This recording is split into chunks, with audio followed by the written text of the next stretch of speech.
Hello students, welcome to my channel in आपकी पाठशाला। और आज हम पाठ 6 गुणनखंड एवं गुणज है ना के पाठ का हम महत्तम समापवर्तक की ओर बढ़ें उससे पहले यहाँ पर बच्चों जो ये एरिस्टोथेनीस की जो छलनी थी ना, इसमें थोड़ा सा माइनर मिस्टेक ये है कि ये जो 57 है ना, ये भी क्या है, ये भाज्य संख्या है। ठीक है, जो 19 या 57 ये भी क्या कट जाएगी। ठीक है, दो या दो मतलब कि 2 से अधिक ही है। ठीक, तो इसको आप लोग सुधार कर लीजिएगा।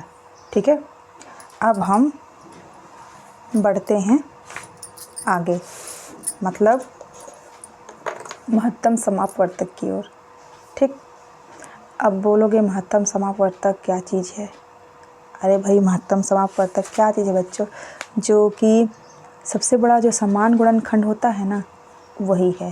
ठीक है, इसमें हम चलो इसके बारे में पढ़ेंगे और जो प्रश्न रहेंगे उसको हल करेंगे, तो आप इससे क्या है और आसानी से आप लोग समझ पाओगे। तो चलो बिना देरी किए आज के इस वीडियो को स्टार्ट करते हैं।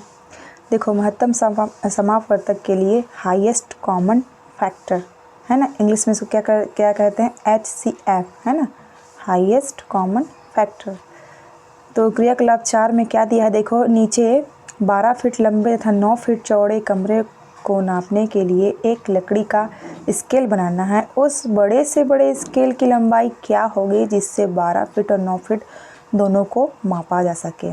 मतलब कहने का मतलब है ये 12 है और 9 है। ठीक है, इसको हमें ऐसी संख्या से विभाजित करना होगा कि जो दोनों मतलब विभाजित हो जाए, मतलब 12 भी विभाजित हो जाए और 9 भी विभाजित हो जाए, और जो संख्या उसके गुणन फल से जो आएगा ना, वही मतलब इसका माप होगा।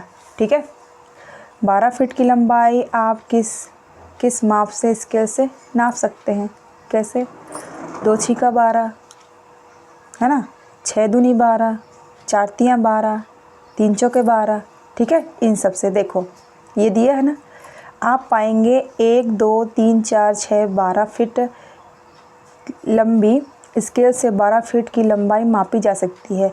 ये सभी 12 के गुणनखंड हैं, है ना। गुणनखंड मतलब इतनी संख्याओं से ये 12 क्या है, पूरा विभाजित हो जाएगा। तो यही क्या कहलाए, इसके गुणनखंड। चलो आगे देखते हैं। उसी प्रकार 9 फीट की लंबाई 1 3 और 9 फीट लंबे स्केल से मापी जा सकती है। ठीक है ना, मतलब ये जो 9 है ना, वो 1 3 और 9 से पूरा विभाजित हो जाएगा। ठीक है, परंतु ऐसे बड़े से बड़े स्केल की आवश्यकता है जो 12 फीट और 9 फीट दोनों को नाप सके। ठीक है, मतलब यह 12 और 9 का सबसे बड़ा उभयनिष्ठ गुणनखंड, मतलब उभयनिष्ठ मतलब दोनों में कॉमन होगा। मतलब कि ये 3 है ना, तो देखो इसका गुणनखंड क्या है, 12 का 1 2 3 4 6 और 12, और 9 का क्या है 1 3 9। तो इसमें देखो सबसे बड़ा उभयनिष्ठ गुणनखंड क्या होगा, 1 नहीं है। ठीक है, 2 इसमें है पर इसमें नहीं है। 3 देखो, 3 दोनों में है, 3 इसमें भी है 3 इसमें भी है, इसलिए क्या होगा ये, अर्थात 3 उभयनिष्ठ गुणनखंड होगा। ठीक है, मतलब कि 3 से क्या होगा, 12 भी कट जाएगा, पूरा चल जाएगा भाग, और 9 का भी भाग चला जाएगा। ठीक है, उम्मीद करती हूँ आप लोगों को इतना बताने से कुछ समझ में आया होगा। चलो अब आगे और जानें। अब देखो, चूँकि यह सबसे बड़ा उभयनिष्ठ गुणनखंड अपवर्तक है ना, अपवर्तक कुछ अलग नहीं है, दोनों ही एक दूसरे के पर्याय हैं, मतलब दोनों एक ही हैं, इसलिए इसे हम महत्तम समापवर्तक मतलब हाईएस्ट कॉमन फैक्टर भी कहते हैं, HCF। ठीक, आइए अपवर्तक गुणनखंड की सहायता से एक से अधिक संख्याओं का महत्तम समापवर्तक ज्ञात करें। अब देखो क्या है, उदाहरण नंबर 7 देखो क्या दिया, 48 के सभी गुणनखंड। ठीक है। 48 के सभी गुणनखंड दे दिए हैं, मतलब 1 2 3 4 6 8 12 24 और 48, मतलब इन सारी संख्याओं से 48 क्या है, पूरा पूरा विभाजित हो जाएगा। वही क्या कहलाते हैं उस संख्या के गुणनखंड। अब देखो 64 के सभी गुणनखंड क्या है, 1 2 4 8 16 32 और 64, मतलब इन सारी संख्याओं से 64 को पूरा पूरा विभाजित किया जा सकता है। 72 के सभी गुणनखंड क्या है, 1 2 3 4 6 8 9 12 18 24 36 72। अब इन सब को देखो, इन सब में सबसे बड़ा गुणनखंड जिसमें क्या है, इन तीनों में कॉमन है, वो क्या है देख सकते हो आप लोग, 8 है। ये देखो 8 इसमें भी है, 8 ये भी है, 8 ये भी है, मतलब 8 से इन तीनों को विभाजित किया जा सकता है। मतलब एक ही संख्या से अगर 3 संख्याओं को एक साथ विभाजित करें, वही क्या कहलाती है, महत्तम समापवर्तक, मतलब उसका सबसे बड़ा गुणनखंड। ठीक है। उपरोक्त सभी उभयनिष्ठ गुणनखंडों पर घेरा लगाइए। आप देखेंगे कि 48 64 72 के सम अपवर्तक 1 2 4 8 हैं। इनमें सबसे बड़ा अपवर्तक क्या है, 8 है। ठीक है। अतः क्या कह सकते हैं हम, 48 64 72 का महत्तम समापवर्तक है ना, ये म से दिया मतलब महत्तम समापवर्तक 8 है। ठीक है, कुछ समझ में आए यहाँ तक? चलो अब आगे देखें। 2 या 2 से अधिक संख्याओं के समवर्तकों में से सबसे बड़ा सम अपवर्तक उन संख्याओं का महत्तम समापवर्तक कहलाता है। ठीक है। महत्तम समापवर्तक मतलब क्या होता है, सबसे बड़ा समान गुणनखंड, मतलब जो कि तीनों में या 2 संख्याओं में समान हो। ठीक है, उसी को क्या कहते हैं, महत्तम समापवर्तक। अब महत्तम समापवर्तक ज्ञात करने की क्या विधियाँ बताई गई है। इस विधियों को बच्चों थोड़े ध्यान से सुनिएगा और समझने का कोशिश करिएगा, तभी क्या है इन्हीं उदाहरणों की सहायता से क्या है हम प्रश्नावली को आसानी से हल कर सकते हैं। ठीक है, तो देखो महत्तम समापवर्तक ज्ञात करने की विधि नंबर क्या है, पहला क्या है, अभाज्य गुणन विधि से। अभाज्य गुणनखंड विधि मतलब यहाँ पर ये देखो बच्चों, यहाँ पे थोड़ा सा बहुत शॉर्ट अपनाया है। ये है, ये क्या है, देखो यहाँ पे क्या किया है, 2 24 2 12 2 6 3 3। कुछ समझ में आया? यहाँ पे आप लोगों को बस थोड़ा सा भ्रमित करने के लिए, थोड़ा सा कंफ्यूज करने के लिए यहाँ पे इसको लाइन के इस पार ना लिखकर इस 2 को इधर ही लिख दिया गया है इसी में, पर ये क्या है, ऐसा नहीं होगा। ठीक है, ये इधर होगा, 2 2 2 और ये 3, मतलब ये 2 है ना, देखो 24 है, देखो 24 36 60 का महत्तम समापवर्तक। इसको क्या है, एक साथ तीनों को ना लिखकर क्या किया गया है, अलग अलग, मतलब 24 का अलग गुणनखंड लिया गया है, फिर 36 का अलग, 60 का अलग। ठीक है, तो 2 को देखो, तो 2 एकम 2 2 दूनी 4, मतलब 12 आया। फिर 2 से जाएगा, ये 2 छिका 12 तो 6 आया। फिर 2 से जाएगा, 2 है ना, फिर 2 तिहाई 6 3 आया। यहाँ पे क्या करेंगे अपन, इसको अलग, ये अलग ही रहेगा। ठीक है, ये ऐसे नहीं रहेगा, देखो इसको भी यहाँ पे से इसको अलग कर लेना। ठीक है, तब आप लोग को समझने में थोड़ी सी आसानी हो जाएगी। ठीक है, अब देखो मतलब इसे भाग दिए हैं। ठीक है, 2 से इसे भाग दिया गया है 24 को, फिर 2 से जो भागफल आया, फिर 2 से भाग दिया गया है, फिर इसको 2 से भाग दिया गया है। ठीक है, अब देखो 36 को भी उसी तरह से किया गया है, 60 को भी उसी तरह से किया गया है। ठीक है, ये इधर होगा, लाइन के इस पार होगा, है ना। अब देखो अतः ये क्या है, 24 के क्या क्या है, 2 गुना 2 गुना 2 गुना 3। 36 क्या है, 2 गुना 2 गुना 3 गुना 3। 60 के क्या है, 2 गुना 3 गुना 5। अब देखो इस प्रकार क्या है, 24 36 60 का उभयनिष्ठ गुणनखंड ढूंढना है। ठीक है, तो 24 के पहले लिख लिए, 36 के लिख लिया गया है, फिर 60 के। अब ये ध्यान देना है कि तीनों में क्या क्या कॉमन है।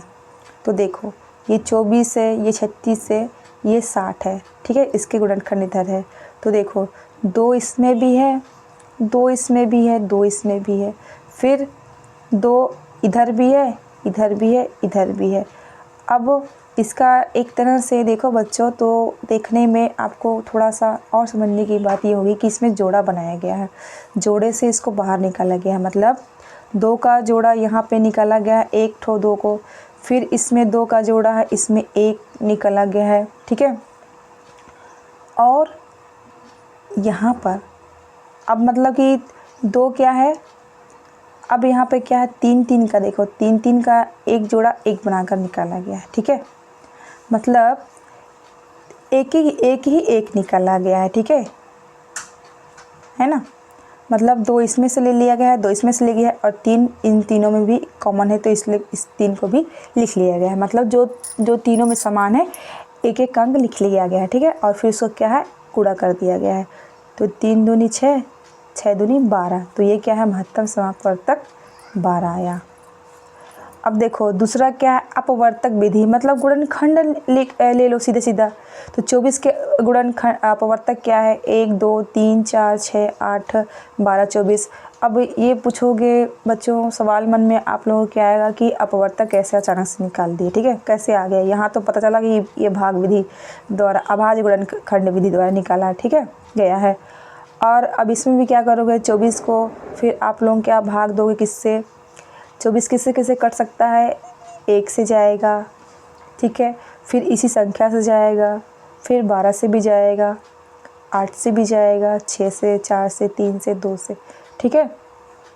तो उस तरह से ये इसको लिख दिया गया, 36 के लिख दिया गया है, फिर 60 के लिख दिया गया है ना। अब देखो इसके बाद क्या किया गया है, अतः 24 36 60 के समअपवर्तक 1 2 3 4 6 12 है। तो सबसे बड़ा अपवर्तक क्या है इसमें, 12। देख सकते हो आप लोग, देखो इसमें ये भी आसान विधि, आप लोगों को जैसा अच्छा लगे, जैसा समझ में आए उस विधि से, पर अगर परीक्षा में कोई विशेष विधि से बोला गया तो उसी विधि से आप लोग को ये महत्तम समापवर्तक निकालना होगा, ठीक है। तो इसलिए सबको अच्छे से समझिए। तो सबको देखो इसके अपवर्तक लिख दिया गया है। तो सब में सबसे बड़ा जो समान अपवर्तक है, जो तीनों में समान है, तो देखो क्या है, 12, इसमें भी 12, इसमें भी 12, इसमें 12, इसलिए इसमें क्या होगा, महत्तम समापवर्तक 24 36 और 60 का क्या होगा, 12, ठीक। अब आगे देखो क्या है, भाग विधि से महत्तम समापवर्तक ज्ञात करना, है ना, डिवीज़न मेथड। भाग विधि बोल रहा है मतलब भाग देकर देखना है, ठीक है। अब देखो ये विधि काफ़ी प्रचलित है, ये अभी ना, तो देखो 16 और 36 का महत्तम समापवर्तक ज्ञात करना है।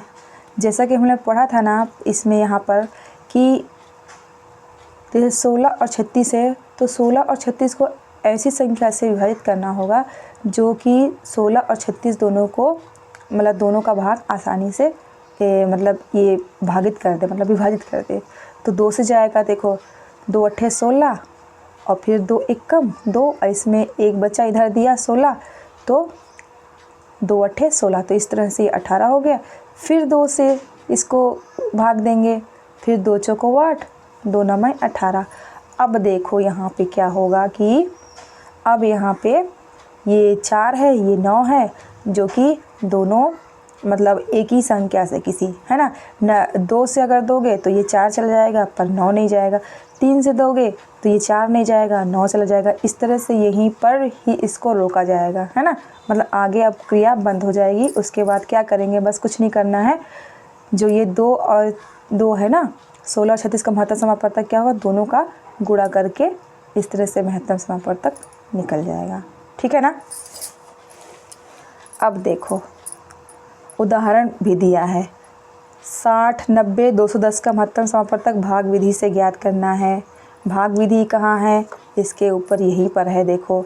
तो एक साथ तीनों को लिख लिया गया है और तीनों को एक ही संख्या से विभाजित किया गया है। उसको जानने के लिए क्या है, आप देखो दोनों में तीनों में क्या है कॉमन, इकाई के अंक क्या है 0, मतलब 2 से जा सकता है। फिर उससे बड़ी संख्या से देंगे, फिर उससे बड़ी संख्या से, है ना। ये तब तक क्रिया करते रहेंगे जब तक कि किसी मतलब कि अलग अलग संख्याओं मतलब अलग अलग यहाँ पे संख्या ना आ जाए और अलग अलग इसको संख्या से विभाजित ना करना पड़े, तब तक ये जो भाग देने की क्रिया है ये चलती रहती है। ठीक है, और जहाँ पे अलग अलग संख्या आई मतलब वहीं पे उसको रोक देना है, और जो इधर की संख्या है ना, जो भाग में है, इस सबको ही क्या है गुणा करके जो भी गुणनफल आएगा वही इसका महत्तम समापवर्तक होता है। ठीक है, इतना समझ में आया। अब देखो द्वितीय विधि क्या बताया है।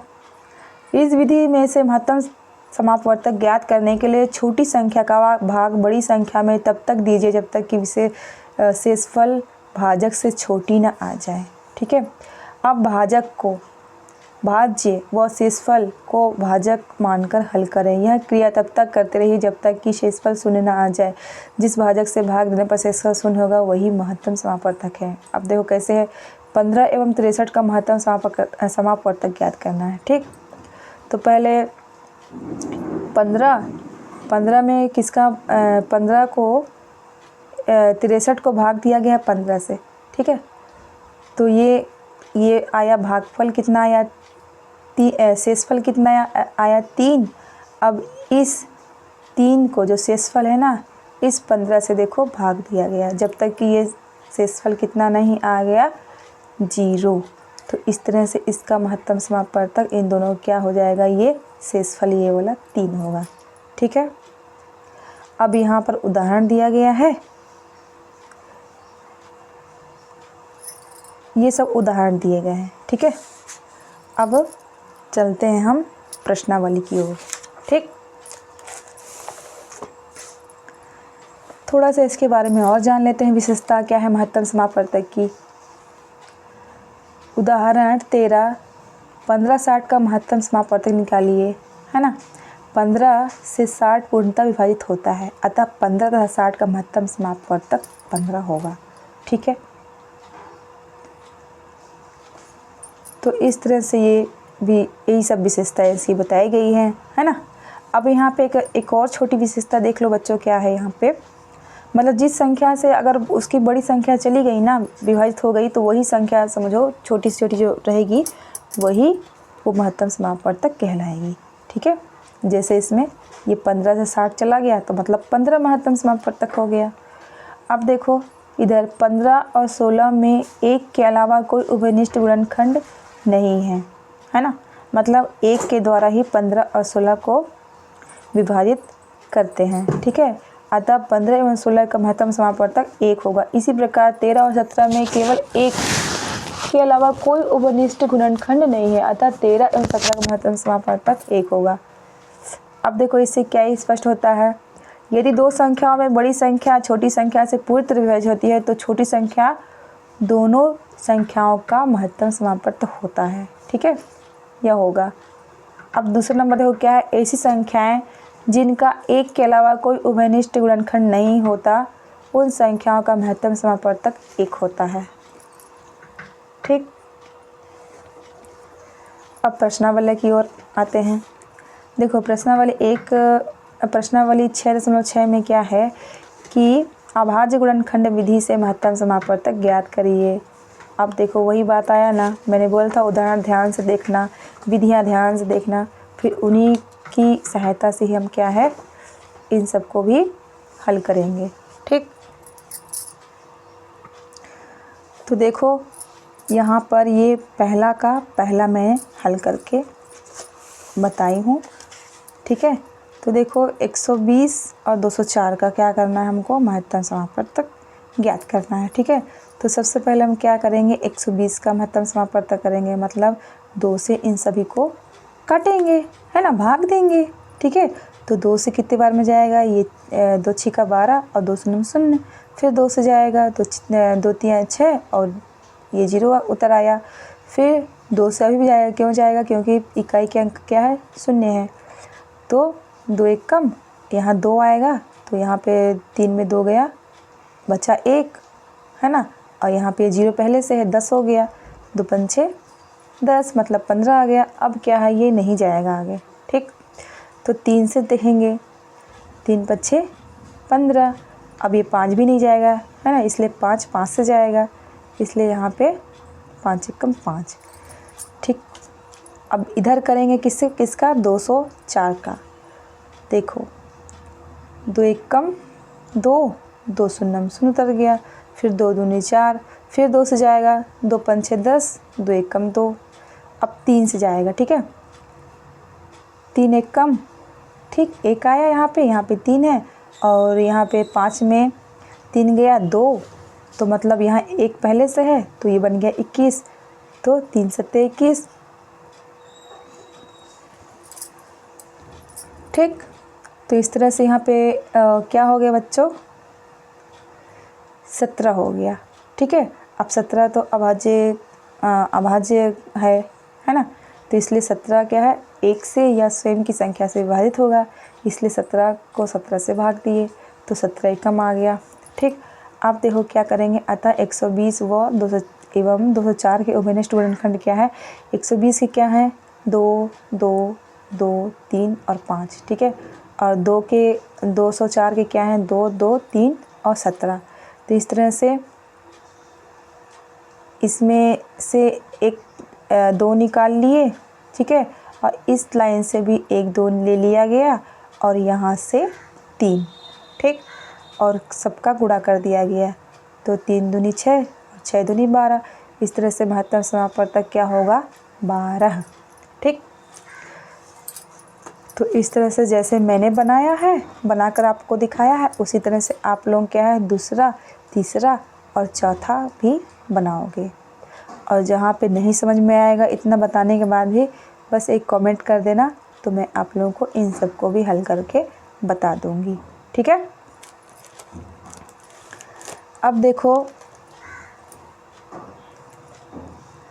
प्रश्न नंबर 2 क्या है, भाग विधि से महत्तम समापवर्तक ज्ञात करना है।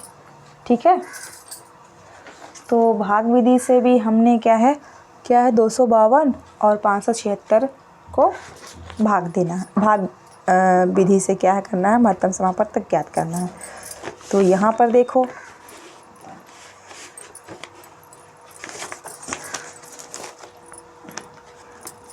सीधा क्या है, यहाँ पर भाग विधि से दोनों को एक साथ लिख लिया गया है। अब क्या है, दोनों को 2 से भाग दिया गया है। कब तक दिया गया है, जब तक कि मतलब कि अलग अलग संख्याएं है ना, मतलब एक संख्या से विभाजित नहीं होने वाली संख्या नहीं आ जाए। ठीक है, 2 से दिया है तो 126 आया, फिर ये 288 आया, फिर 2 से दिया तो 63 आया, यहाँ से 144 आया। अब 3 से जाएगा तो यहाँ पर 21 आया, और यहाँ पर 48 आएगा, फिर 3 से जाने वाला है तो 7 आया, फिर 16 आया। ठीक, तो इस तरह से देखो क्या है 252 576 का महत्तम समापवर्तक क्या हो गया 2 गुना 2 गुना 3 गुना 3, और इस तरह से क्या आया ये 36 आंसर आ गया। ठीक है, और आप लोग क्या करोगे बच्चों कि ये दूसरा, तीसरा और चौथा पहला मैंने बना के दिखा दिया। अब इन तीनों को आप लोग होमवर्क के रूप में लीजिएगा। क्यों? क्योंकि आप लोग भी करोगे नहीं तो सीखोगे कैसे। ठीक है, अगर जहाँ पे कुछ डाउट होगा, जहाँ पे समझ में नहीं आया होगा तो कमेंट करना, मैं बता दूँगी।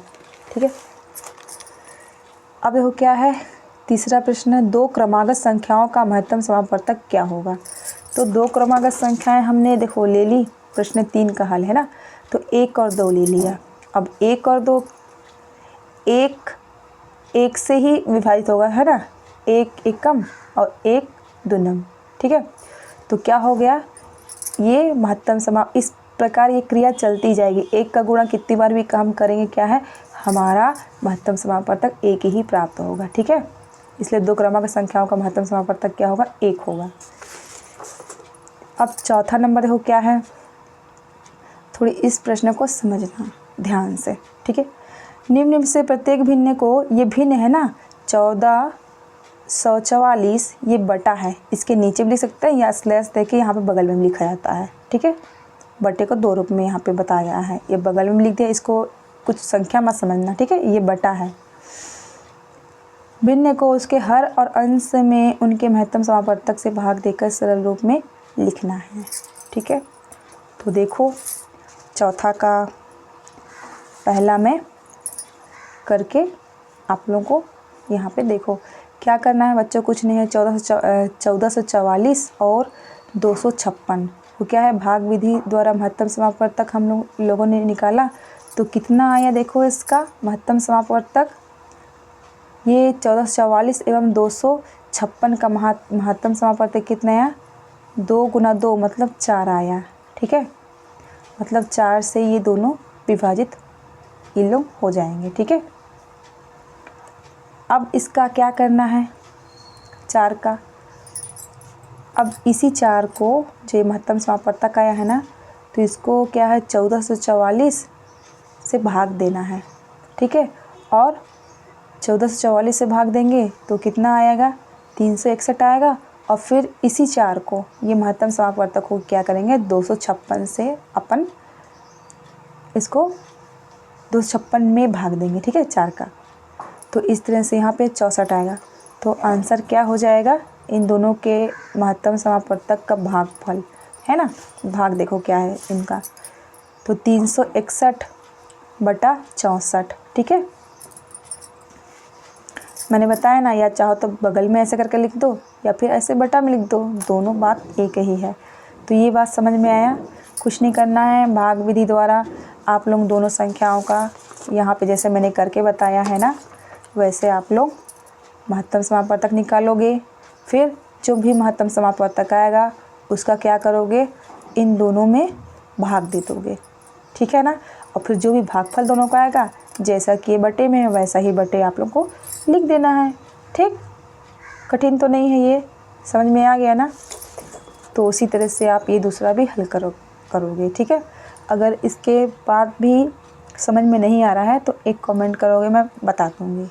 ठीक, अब देखो 5वां प्रश्न क्या है, 2 छोटे टैंकरों में क्रमशः 85 और 68 लीटर पेट्रोल आता है, उससे क्या मापने वाले बर्तन की अधिकतम धारिता है ना, ज्ञात कीजिए जिससे प्रत्येक टैंकर का पेट्रोल पूरा मापा जा सके। ये क्या है, चूँकि ये प्रश्न क्या है बच्चों महत्तम समापवर्तक से, तो प्रश्न भी क्या है जो बनेंगे वो महत्तम समापवर्तक के ही प्रश्न बनेंगे। ठीक, तो इसमें भी कुछ नहीं करना है,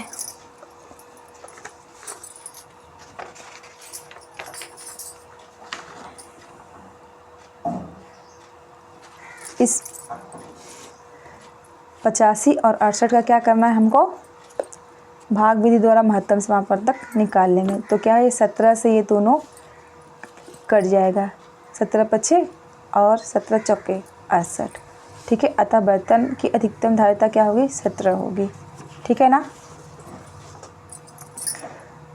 अब देखो 6वां प्रश्न, वह बड़ी से बड़ी संख्या ज्ञात कीजिए जिससे 389, 436 और 542 को भाग देने पर 4, 7 और 3 शेष बचता है। मतलब वह संख्या से हमको क्या करना पड़ेगा, पहले भाग दे देकर देखना पड़ेगा है ना, और ये देखना पड़ेगा कि 4 और 7 और 3 शेष बच रहा है या नहीं, तो वो संख्या बतानी है।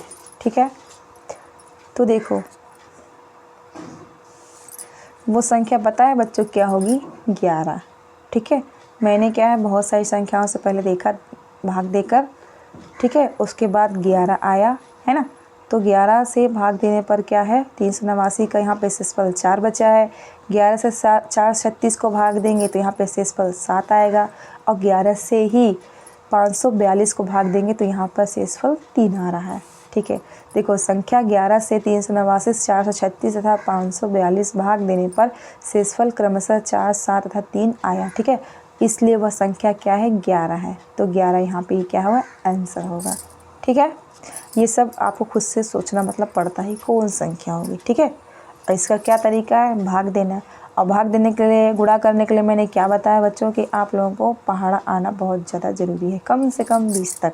ठीक है, वही सब तो अभी तक हम लोग करते आ रहे हैं है ना, और आगे भी उसी और वैसे ही उसी से है। ठीक है, भाग क्या बोलते हैं कि पहाड़ा का ज़रूरत पड़ेगा। ठीक, अब 7वां प्रश्न हो क्या है, एक विद्यालय की कक्षा 6, 7, 8 में क्रमशः 220, 176 तथा 132 छात्र हैं। अधिक से अधिक छात्रों के समूह बनाएं जो प्रत्येक कक्षा में बन सके तथा प्रत्येक समूह में छात्रों की संख्या समान हो बता रहा है, मतलब ऐसी संख्या जो कि तीनों में कॉमन हो, मतलब कि महत्तम समापवर्तक है भी। ठीक है, यहाँ पे देखो, यहाँ पर मैंने भी यहाँ पे क्या बोलते हैं कि भाग विधि द्वारा महत्तम समापवर्तक निकाला और फिर क्या आया इसके, देखो यही है, इन तीनों का क्या किया, गुणा कर दिया, 44 आया, मतलब प्रत्येक समूह में छात्रों की संख्या कितनी होगी, 44 होगी। ठीक है ना। अब 8वां प्रश्न हो क्या है, हमीदा के पास 527 सेब, 646 चीकू व 748 संतरे हैं। इन्हें बराबर बराबर फलों के ढेर में रखना है। बड़े से बड़े ढेर में कितने फल होंगे, कुल कितने ढेर बनेंगे। तो सबसे पहले तो इसको क्या करना है, कुछ नहीं करना है, महत्तम समापवर्तक निकालना है। ठीक है, अब देखो कैसे बनेगा ये, देखो 17 से जाएगा। ठीक है, तो इसका क्या होगा, 8वां क्या होगा, महत्तम समापवर्तक क्या होगा बच्चों, 17 आएगा। ठीक है, अब 17 आ गया। ठीक है, यहाँ पे मैं ये दोनों ही आंसर है, कैसे हैं, इसका महत्तम समापवर्तक ये लोग को निकाले तो यहाँ 17 आया। अब यहाँ पे 113 ढेर कैसे हैं, तो देखो 31, 38 और 44 को हम जब जोड़ेंगे ना तो यहाँ पे 113 ढेर आ जाएंगे। ठीक है, तो इस तरह से ये हमारा ये 8वां का भी हल पूरा हुआ। ठीक,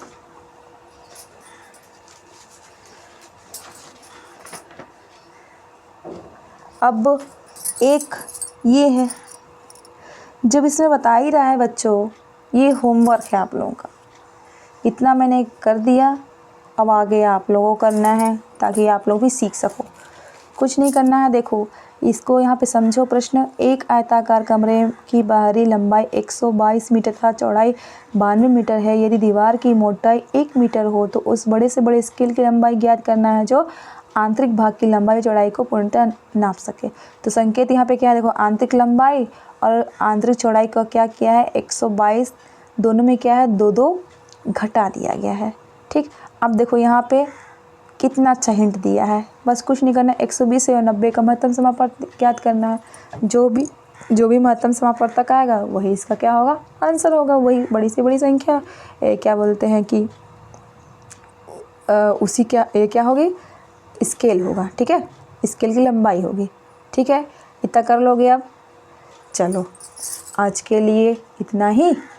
ठीक है, और इसका आगे का हम क्या है नेक्स्ट वीडियो में पार्ट लेकर आएंगे, गुणज से हम आगे पढ़ेंगे। ठीक है, अगर जहाँ पर भी बच्चों आप लोगों को समझ नहीं आए, कोई डाउट हो, कोई समस्या हो आप लोगों को, या फिर कुछ मालूम मुझसे ही गलती हो रही, तो आप प्लीज़ कमेंट में बताया करिए। ठीक है, और ये वीडियो आप लोगों को कैसा लगा मुझे ज़रूर बताइएगा। अगर अच्छा लगा होगा तो इसे एक लाइक ज़रूर करिएगा, अपने दोस्तों से इसे शेयर करिएगा और मेरे चैनल को सब्सक्राइब करिएगा। मिलते हैं नेक्स्ट वीडियो में, तब तक के लिए जय हिंद, जय भारत, जय छत्तीसगढ़।